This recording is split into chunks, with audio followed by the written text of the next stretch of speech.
With the baseball All-Star break coming and going this week and NFL training camp right around the corner, New York Post sports columnist Steve Serby gave the people a little early football talk with his weekly Q&A. This week, Mr. Serby caught up with Giants cornerback Deonte Banks, and now Steve joins me to tell me all about his Q&A. Steve, what's going on? Dex, welcome back from Vegas. How was it? Vegas was good. Got to see some good basketball out there. The young Knicks prospects looking pretty good. It was also very hot in Vegas, but I managed to stay cool and spend a lot of time indoors in AC and not outside baking in the oven heat that's in Vegas. Well, you've always been a cool customer. We know that. Cool under the pressure. But you know what doesn't take any pressure? Talking to you about your Q&As. And Steve, from reading your Q&A with Deonte Banks, I got the sense that he exudes a lot of confidence from his responses, particularly when he talks about becoming one of the best cornerbacks in the league. How did you perceive his confidence during the interview, and what impression did it leave on you? I didn't think it was a false confidence in the least. He's got an infectious energy about him, and he told me that Patrick Surtain is his number one cornerback starting this year, but by the end of the year, he's going to be talked about as one of the best, if not the best cornerbacks. And look, he'll be playing behind Dexter Lawrence, Kayvon Thibodeau, and Brian Burns. And he loves that scenario. 2 interceptions a year ago, but he's around the ball a lot. I asked him what his personal goals this year are. He said, well, I'm going to keep that personal. But remember, a year ago, he faced 4 of the top receivers in the NFL and handled himself well. This year, the first 7 weeks of the season, he's got Justin Jefferson, Terry McLaurin, Amari Cooper, CeeDee Lamb, DK Metcalf, Jamar Chase, and A.J. Brown, and he is not scared, intimidated, awed in the least. He's going to go out and just play ball.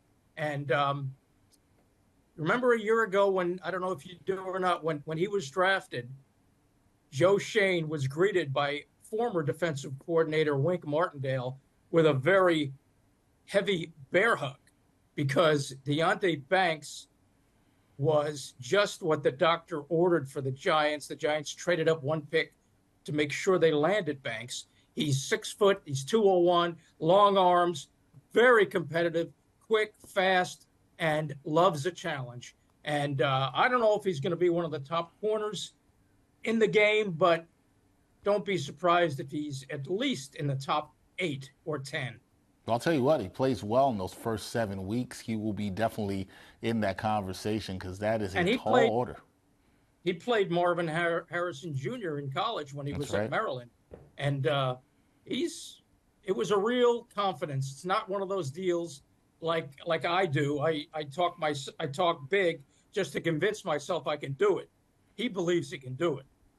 Listen, that's a good confidence to have. Like that. Giants fans like to hear that about Mr. Banks. And Deonte, he also talked about his aspirations. You kind of mentioned some of that and the potential that he sees in himself to be a star in New York. How did he express his vision for his career and his outlook on what it would mean to achieve that level of success right here in the Big Apple? How did he talk about that?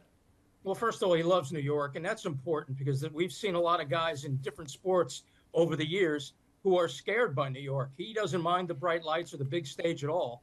He described himself as silly and goofy. His teammates love him. They describe him that way as well. But he's going to be driven to be great. He's been driven and obsessed with football ever since he was a kid. He credits his father for holding him accountable. When he got a D in trigonometry in 10th grade, his father told him, look, if you want to play in the NFL, if you want to get a D1 scholarship and play in the NFL, you better not come home with any more Ds. And that was the only D that Deonte Banks received in high school. He was an honor roll student, as a matter of fact. He doesn't take where he is for granted. He's a kid from Baltimore who lost a lot of friends. He saw friends go the wrong way, and he says he could have easily been distracted. He's proud of himself that he was not distracted. And now here he is loving New York, loving being a Giant, and loving chicken Alfredo. If you ever see him in a restaurant, he'll be eating chicken Alfredo. Oh, sounds like he might want to. Did you tell him about Parkside? Sounds like he might want to take a trip to Parkside to get some chicken Alfredo. Didn't you have that there? I think you had that there. Did I? I can't remember if I had it. I think I did. I actually did. You're right. I did. Yeah. It was fantastic. By the way, you didn't mention anything about my shirt. See, I didn't do that because I noticed the white collared shirt, but I said, who knows if in this edition, Steve is going to grab a sport coat, he might put on a sweater, he might put on a tie. Nobody knows what you're going to do with the attire now, Steve. We have no idea. Well, I'll be honest. I went before the segment. I went over to Men's Warehouse, looked at some white sports jackets. The $199. I told myself maybe I'll come back and get it. Then I went across to Old Navy and got this. I don't know if you can. Can you see that? We see. We see. Yeah. We see the white shirt. I mean, that's not a white suit though. It doesn't match the hair. No. You got a little bit. Yeah. No, it's not a white suit, but it's $29.99. Okay, a good price. You got the Elvis Presley look going on there. I'm for it. Do I look like a dentist? My wife thinks I look like a dentist. I like that. Maybe you need a lab coat. That's what you need. You need a lab coat there. I need more than a lab coat. Well, Steve, we never know. Now you're unpredictable. Now the fashion has become unpredictable. The only thing that is predictable is that every week we do Sundays in Serby, and Steve is going to do a Q&A. This week's one was with Deonte Banks. Folks can check that out. nypost.com is the place to do it. Next week, we have no idea who Steve is going to talk to, and we have no idea what he's going to wear. But you'll have to tune in and see. Thank you, Steve. Thank you, Dex. No problem.